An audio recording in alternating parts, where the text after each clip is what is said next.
Yes, welcome to the fine print, ladies and gentlemen. I am your host, Caleb Teskey, coming at you with another phenomenal interview today, as we usually do. And as I always do, I would like to give a couple of props out to my last couple of guests here.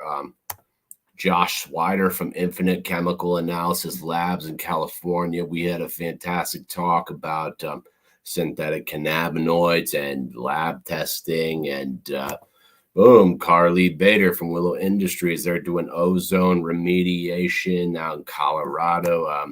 Antoine Mordican down in Alabama from Native Black Cultivation. And Dr. Anna Schwabi down in New Jersey. We're covering a lot of ground here, guys. Here, we'll do one more. This is Nate Liberty and Keith Griswold here in Vermont, Green Mountain Scientific down the road in Morrisville. Really great guys there. And just a couple of things we got coming up.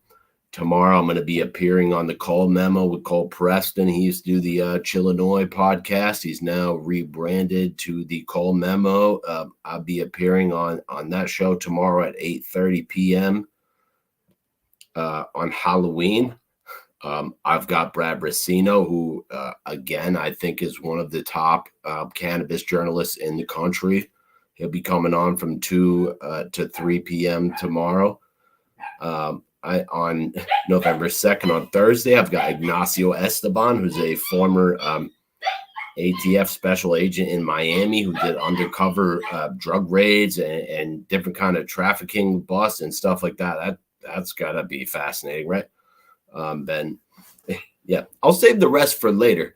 But I want to bring my guests out now. I'm going to slap the logo up real quick. It's Ridge Cannabis. And I reached out to this woman. I think Dusty put us in touch. I want to thank Dusty too. And let me pop this up here. Info at VermontHeadyLabels.com. That's Dusty doing labeling. And I told him I'd slap a couple of it. Honey Tree Farms. Look at that. Boom.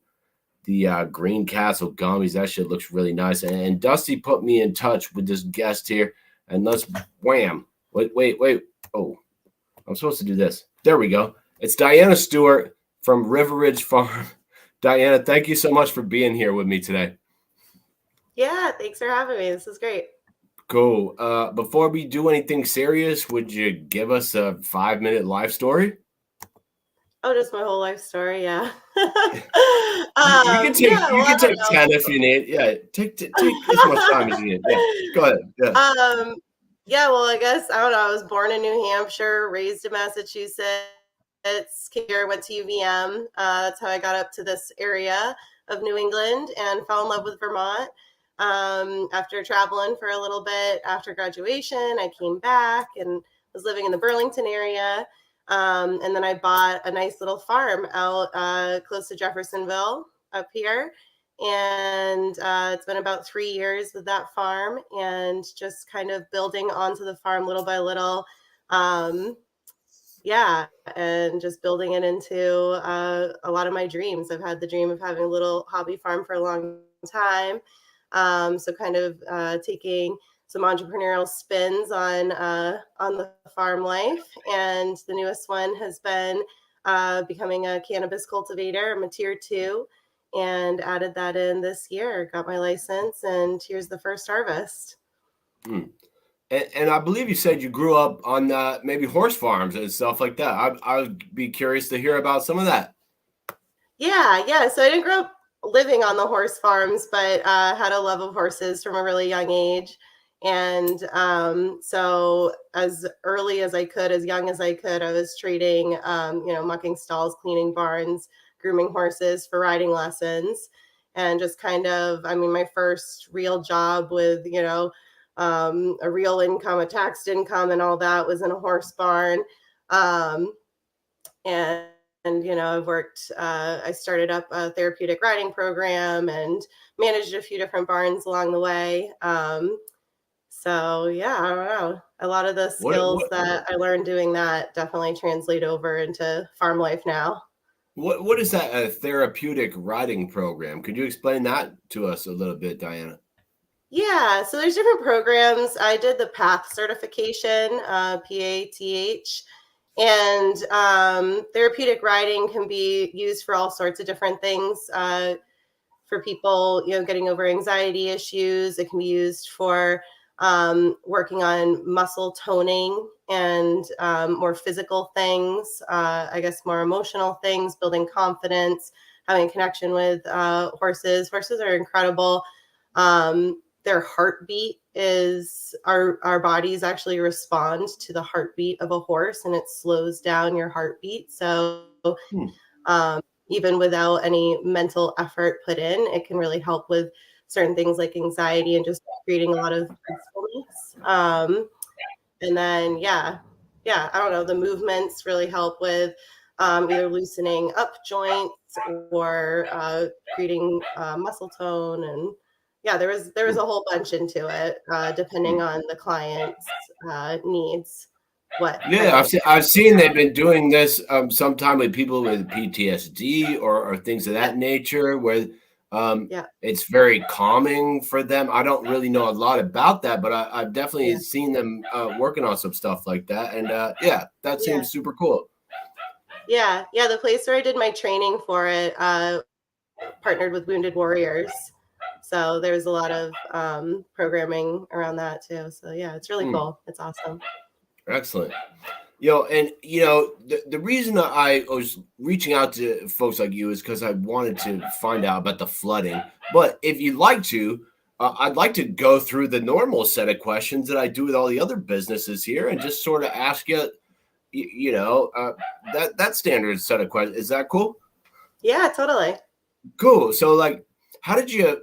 The first question I like to ask a lot of people is, how did you find a location for this? Because I know some people have really had a hard time finding locations, finding real estate to operate cannabis businesses. Yeah, so along the whole horse line of things, I was looking originally just for kind of land. My original entrepreneurial idea was to have like a pony ride business. So I have one horse who's a really great horse, very calm, good for pony rides. And so I was going to get a few more, and I was just looking for land, just pasture land, thinking, eventually I could throw like a little camp there for my family and I. And so I was looking and looking. I have a real estate agent friend, and we probably looked at 80 properties, and then the pandemic was happening. We were like looking around. And I was looking at land closer to Chittenden County where I was living at the time. And, it's all expensive and, it was just really expensive. I don't know. So I started looking further and further out. I said I wanted to be within an hour's commute, because the animals would need care every single day. So this was a commute I'd be doing every single day. And I found this property the day it came on. I was looking every day at listings, and this property came on, and it already had a farmhouse on it that needed a little bit of work, but not too much. It didn't scare me. And it had the land, it has views, it kind of had it all. It checked all the boxes. So I decided to jump on it and yeah, kind of work Hmm. with what was here. It was too good to be true. And that was right before prices really skyrocketed. So I definitely lucked out with the timing. And did you have to have the a fire marshal come out and inspect your property or anything like that? And I know the CCB does walkthroughs of all the properties, but I know a lot of people have told me that the fire marshal, it's been a minute to get in touch with them, or there's, and I don't know all those rules either, but I'd be curious to hear about that from you.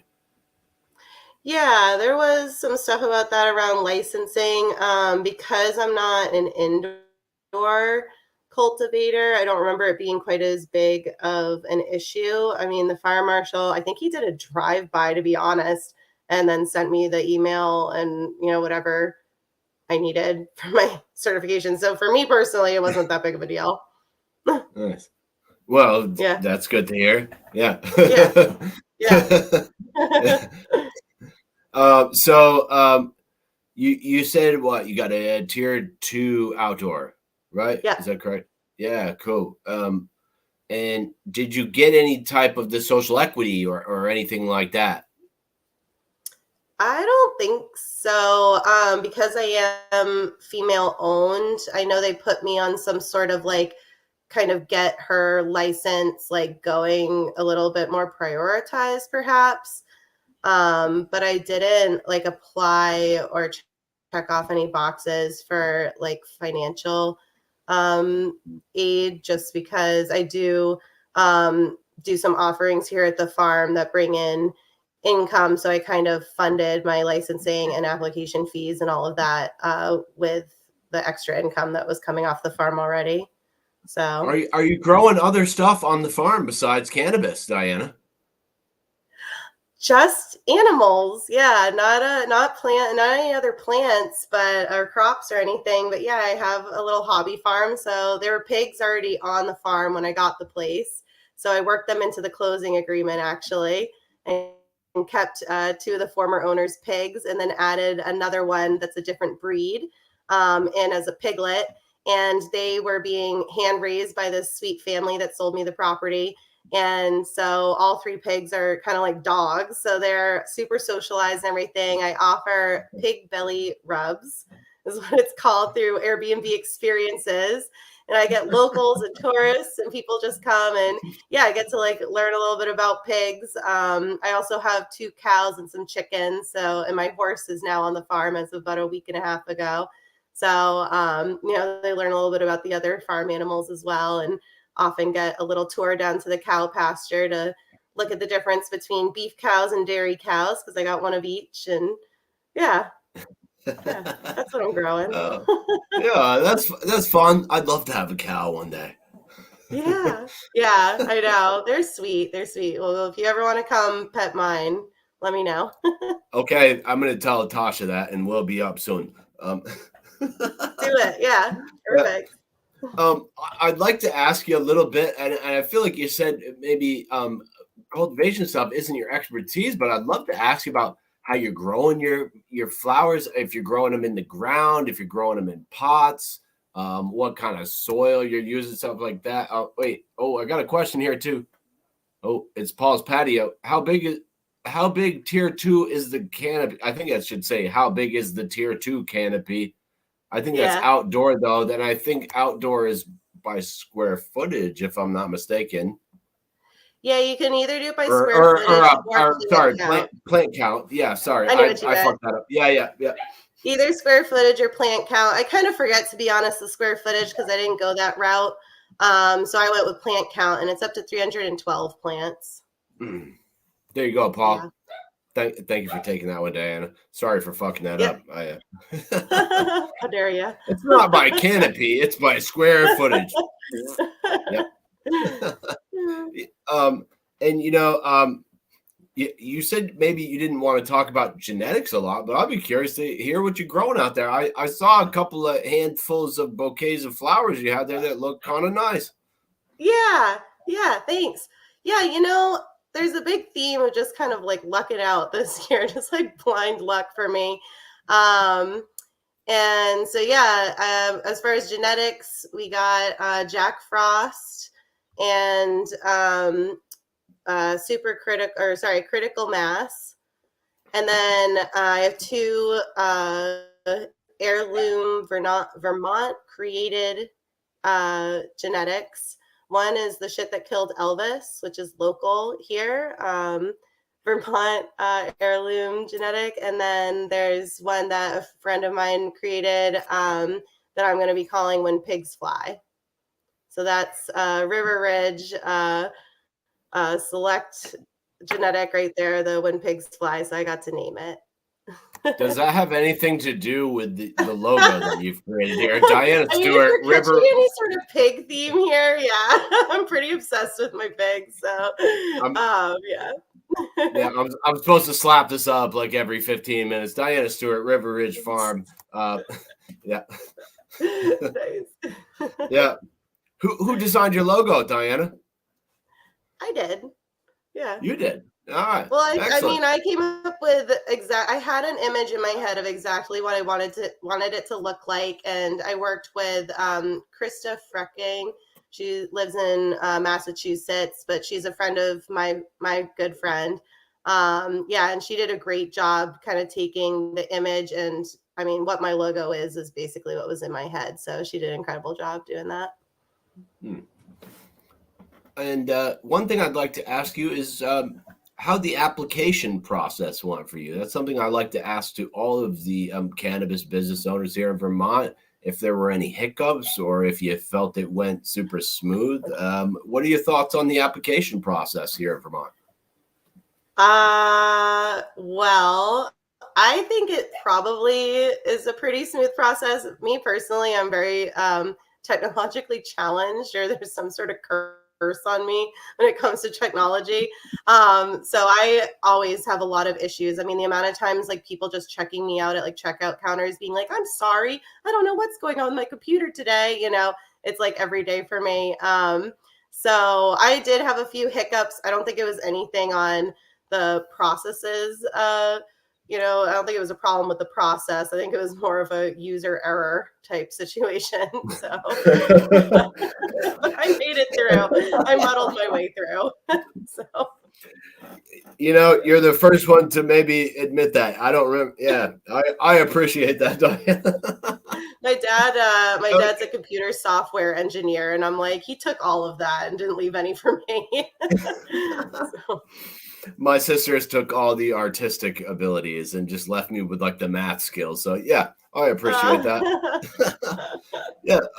Did you hire a lawyer at all to help you with that, or did you just do that all on your own? The application process? Yeah. Yeah, I know a lot of people Yeah. hired Vermont Cannabis Solutions or Silberman.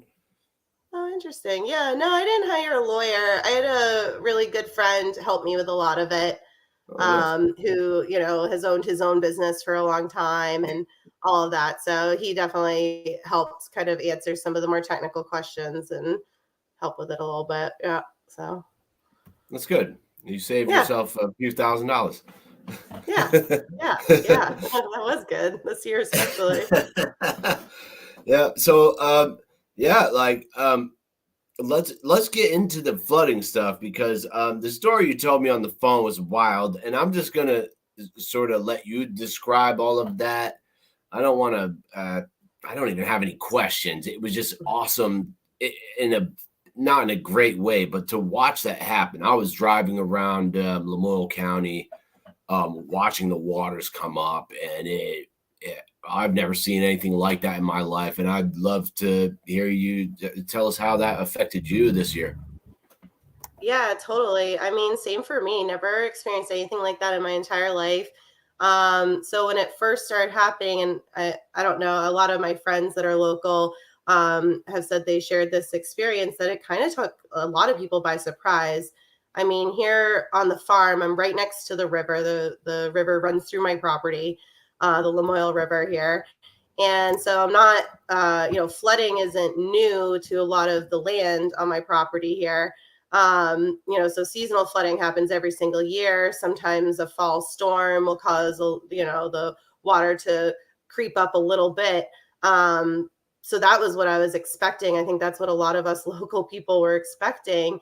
Nothing like what happened. It was so much more water. I had people coming by and taking pictures of my property and saying they've lived here for, 40 something years, never seen anything like this, not through Sandy, not through Irene, nothing this high.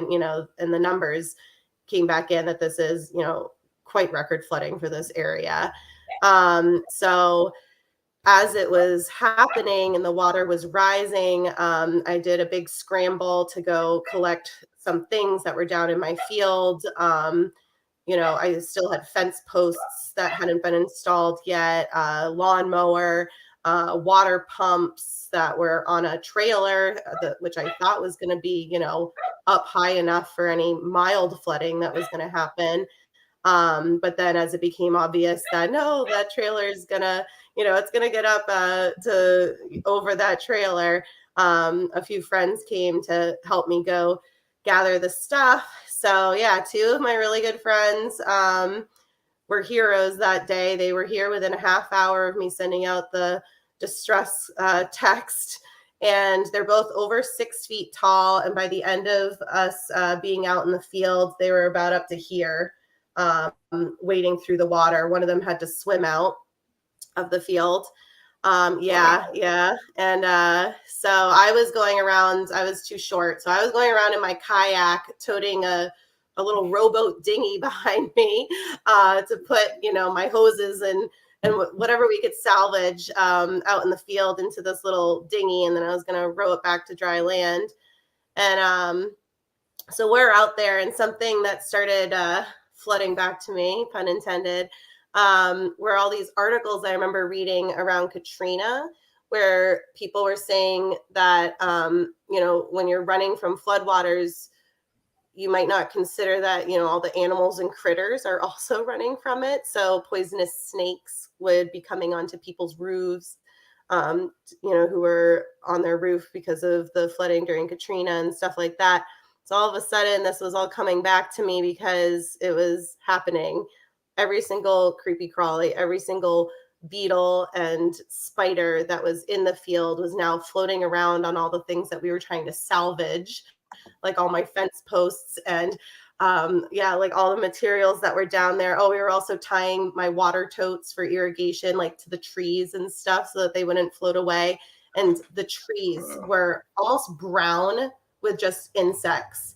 And I had to get into the canopy with my kayak to tie the ropes to the trunk of the tree for these water totes. And it was just insane. There were hundreds of bugs on me at any given time, and they were always crawling instinctively to the highest point. So every few minutes, I just rubbed the top of my head to get most of them off, because not all of them were going to come off. It was like complete surrender. It was like, I'm just going to have bugs on me for a few hours now. It was apocalyptic. I mean, I can't even describe it. It was just insane. And one of my friends, I was wearing long sleeves, thank God. But one of my friends was just wearing his t-shirt. And at one point, we're like talking about, what move to make next. I'm sitting in my kayak. He's up to here in the flood waters, and he goes, "Oh, they're biting me." And I just looked down, and there were like, probably like 50 bugs on his arms at that point, and I could see probably 10 spiders actively like putting their little fangs into his arm. Yeah, just like, there's just a few like images and moments from that experience that are just like probably always going to stay with me. So that was the incredible, crazy experience of the flooding, and very adrenaline inducing. And then once I was done kind of salvaging what I could out of the field and tying my dinghy up, so that as the water continued to rise, it would just be tied to a tree with all the materials in it. I had to go and expand my cows' pasture up onto higher ground so that they could get up and out of the water that they were now standing in, and it was quickly rising.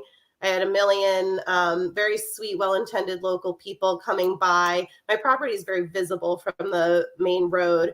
So a lot of I found out that day just how many people were keeping tabs on their daily commute driving by my property about, what was going on. So I had quite a few well-intended neighbors coming by asking if I needed help with the cows and farm animals and stuff. So yeah, I got it all under control, washed all the bugs off of me, and then it kind of just sunk in. I had my I want to call it 12 hours of like melting down about my crop that was now under, by the time the flooding was at its peak, it was probably 25 feet above the normal water level that it should have been for that time of year. Oh, yeah. So my field was now, my plants were probably like 5 feet underwater at that point. So I didn't know what was going to happen. I would like to say it was only about 12 hours of just sort of like melting down. And then I surrendered to that as well. And I was like, you know what will be. At least my home is not flooded. Like I knew a lot of people around here were experiencing in that moment. And so I was really just kind of counting my blessings and just going to see what came out of it. Out of 300, I had planted 320 plants because some of them, I had found out I had sexed them, but I wasn't 100% sure. So, there are 320 plants out there. right before the flooding, and then 140 survived the Yeah, flooding. what? And I believe you said you put them in the ground like the day before the water came up or something like that. Yeah, those were the ones that survived, which I was Uh, thinking, the ones that we planted about a week and a half before those ones were going to be the ones that survived because they had established their roots and blah, blah, blah. But no, I think what happened was the first round of plantings had established enough to be creating like kind of tender new growth. And so they didn't float away or get washed away or anything. They just, by the time the floodwaters went down, they had just kind of wilted and shriveled and wilted. But the ones I planted literally the day before the rain started, were the ones that survived. And I think it was just, yeah, they were just hardened from being in their pots. They were just hardened off and just kind of made it through a little bit better. So, yeah. Yeah, and I know it's been a wild season. Everyone's out here battling the Septoria. I've worked on a number of farms this year, which doesn't Yeah. seem to affect the buds so much, but the leaves are all like now I'm seeing it on like tree leaves outside my house. Now that someone pointed it out to me, I'm seeing it everywhere. I've seen it on grapevines at vineyards and things of that nature. Have you dealt I with see it any in of the that? grass, just like blades No. of grass have it. Yeah. Whoa, no shit. Yeah, I haven't Yeah. looked at the grass, but okay. I'm Huh. always looking at it because, well, I was always looking at it because, you don't want the grass to get close to your plants. So I was like, oh God, it's creeping in. Huh. Yeah. How do you deal Yeah. with that? Yeah. So, I mean, I personally was very lucky. Septoria, I had gone down, my parents live on Nantucket Island off Massachusetts. And so I have a lot of friends down there. I've spent some seasons landscaping down there and whatnot. So I had just gone down right before the flooding, actually, and been hanging out with some friends down there. And one of my friends grows, just for himself, just kind of, a few plants as a hobby down there. And that environment is so moist, and it's often that the island will have fog and just like the moist sea air. So he was not new to Septoria, and that was actually the first time I had ever heard of Septoria, um, and all of that. And so he was like talking about it and talking about his grow and showing me his plants and all this stuff. And then boom, all of a sudden the Septoria started showing up here in Vermont because of the extremely rainy conditions we've been having all grow season. And like I was like, oh my gosh, here it is. And so I didn't realize that a lot of farmers hadn't dealt with it on that level before. Now I know because I've been talking to a lot of my friends and other cultivators, and they're like, yeah, I mean, you deal with it a spot, a little bit here and there, but nothing like this summer for a lot of them. Me personally, I lucked out. I had 4 plants that I ended up replanting after the flooding happened. So I finished my season with 308 plants. And of those 308, only 4 got the Septoria. Wow. So yeah, I mean, I think there's a huge theme, Caleb. I have to tell you, this whole season has been moments where I'm like, my world's over. Why am I cursed? Only to find out that it was blessing in disguise. The first one was all the excavators had been rented in this area. Like I could not get an excavator for like a month, and I needed to get my holes dug. Out in this is my first year. I missed getting my license for last year, so this was my first year as a licensed cultivator. So I had to get my holes dug, and so I just was like, screw it, I'll rent the more expensive, bigger excavator. And one scoop was a huge hole, probably 3 times bigger than it needed to be.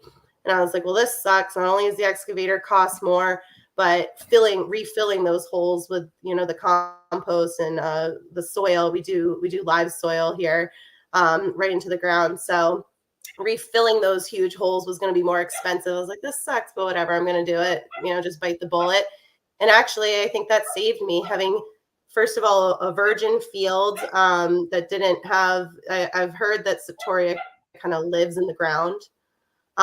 So a way to avoid having Septoria kind of reemerge year after year is letting parts of your field rest. giving it rest time. Mm. So the fact that this was my first year growing the cannabis, I think really helped save me from the Septoria, having huge holes with really good drainage. So the water could, just drain right down right away, really saved me. And then having the flooding happen when it happened. I mean, knock on wood, like don't tell Mother Nature because we don't need another flood or anything like that. But having it happen when it happened, and then having enough time in the season to replant. But that meant that my plants were small. They're quite small this year, but I think the size and having them be smaller, not able to hold as much of that moisture and everything, also really saved me. So yeah, the blight. I dealt with the flooding to a large degree, but the blight kind of skipped over me, which was great. To a large degree. You said you was kayaking around out there, Diana. Oh my gosh. I mean, it was beautiful. I was like trying to like cultivate gratitude. I was like, it's beautiful. I'm lakefront property now. But yeah, a little. And there was a part of me that was like, this is an experience, like you were saying, like never experienced something like this before. I'm kind of in this like ride of life to experience as much as I can, right? So there was a part of me even in the moment that was like, this is something I could, tell my like grandkids about. This is kind of cool. Like whatever, it's gonna be a year of like, shittiness or financial, letdown, but was what I was thinking at the time. But whatever, like it's a life experience, right? But yeah. But yeah, and actually my fears of it being a financial letdown and all that, I didn't have as big plants as I was expecting, but I'm really proud of the plants that, how they pulled through, and the ones that I replanted and everything, and avoiding the blight and following a certain protocol. I mean, I'm really proud of my harvest. I'm really excited to get the test results back and get it on the shelves and everything. So I don't know how much of a financial letdown it is going to be. Oh, I got to do this again. I'm with Diana Stewart, Ridge Cannabis. I like to slap that up every 15 minutes or so. Yeah, sorry. Love it. So could you tell us maybe about, did you have any troubles finding compliant packaging or doing the labeling or anything like that? And maybe if you got any dispensaries lined up where we might be able to find your herb here coming up? Yeah, so I did partner. Well, just as far as dispensaries go, I haven't gotten my test results back. I haven't shaken any hands or gone under any contracts with anybody, and it is my first year, so I don't have renewed relationships with dispensaries from last year, anything like that. So I don't want to necessarily prematurely promise where, but I know for sure Cambridge Cannabis Company, my closest local buddies over there, are gonna definitely have it on their shelves. So I can definitely tell you that one. Winooski Organics is going to be another one that's there's a high chance that that's going to come through and be another spot that you can find River Ridge Cannabis. And beyond that, I guess, I don't know, just it remains to be seen. But I would like to keep it, somewhat local. I'm thinking, at least 4 dispensaries. I don't know if I have the poundage to spread myself any more than that, but I'm thinking 4 is going to be the number this year. So I need to find another 2 that want to do business. So yeah, so that's that. And then what was your other question?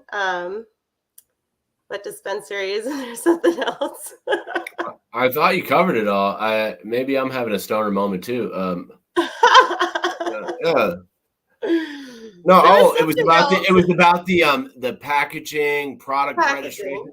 Although, I'm guessing now that I think of it, this is your first season, so maybe you haven't dealt with the product registration quite yet if you haven't got your testing results back. Right.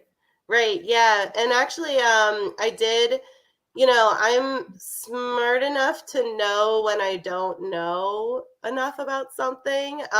So this year I kind of wanted my hand to be held a little bit coming into the market. I am a new cultivator. I know a lot of people were kind of in the legacy black market days already. A lot of cultivators have a lot of years under their belt.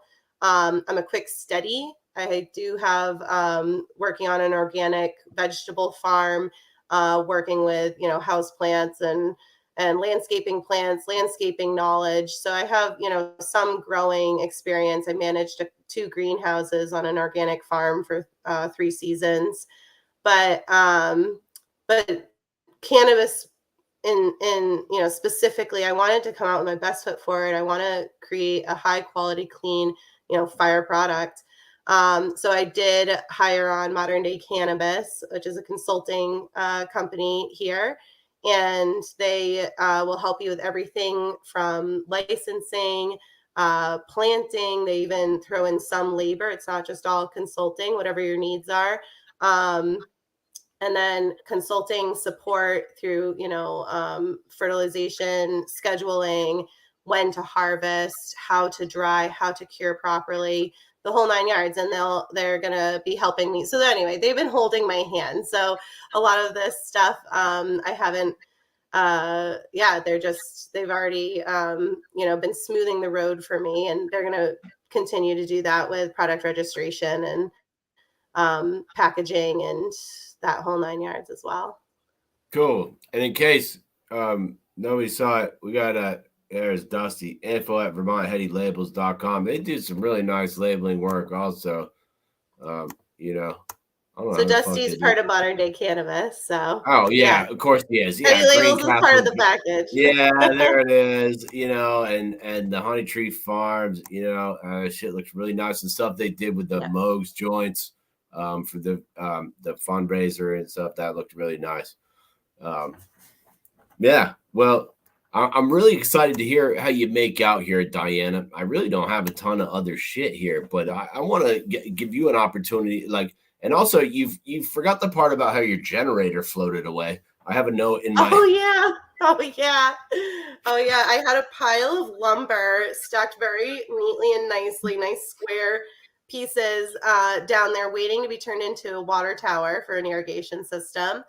And so it was stacked there, and we it was floating around when we were down there walking around with the spiders and in the floodwaters. So it was floating like a nice little well put together raft. So we put my brand new generator, used for 5 minutes once, up on top of that, and then pounded fence stakes in around it to hold it there. And we were like, okay, great. Even if it goes up and down, like the generator's going to stay there, the wood's going to stay there, it's going to be great. And probably 2 hours after my 2 friends had left and the water was just still rising, I texted my one friend and I was like, yeah, that raft is out of there. Like, it's going to go past those fence posts. I could already tell. And so I was really hopeful that the raft would kind of break apart and I would just find my generator in my field, having fallen off the raft. I really thought that's what was going to happen. And I went out the next day and like the raft, the generator, like nothing, nowhere to be found, nowhere on the property. So yeah, if anyone finds a nice cobalt blue generator, a little downriver from Jeffersonville, that's mine. You heard it here first, folks. We're breaking the big stories. Yeah, well, Diana, I want to thank you for joining me. I really had a short list of questions, and I think I've milked it as long as I can. But I always give my guests the last words. I want to thank you again for being here. I want to thank Dusty for putting us in touch. I asked you where we can find your weed. Yeah, that was everything. If there's anything we missed that you'd like to touch on, or any shameless plugs or shout outs that you'd like to give, now is the time. Thank you so much for being here. Diana Stewart, River Ridge Farms. Tier 2 outdoor grower in Vermont. Thanks again, Diana. Aw, thank you, Caleb. Yeah, this was really fun. Really great chatting with you. And thanks to Dusty. And no real plugs. I guess if people want to come pet some pigs, or I have event space here at the farm. It's right off 109, close to Jeffersonville. Get in touch with me because cannabis is a big thing that we're doing here, but it's not the only thing. And stay tuned. it's not legal yet, but we're hoping to hold some events with THC infused dinners kind of thing, and do some kind of festival-y type stuff with that all involved. So hopefully next summer that'll all be passed through whatever channels it needs to be passed through, and that can be a thing happening here at the farm. Boom. Diana Stewart, Ridge Cannabis. I'm your host, Caleb Teskey. Remember, the devil's in the details, and the details are in the fine print.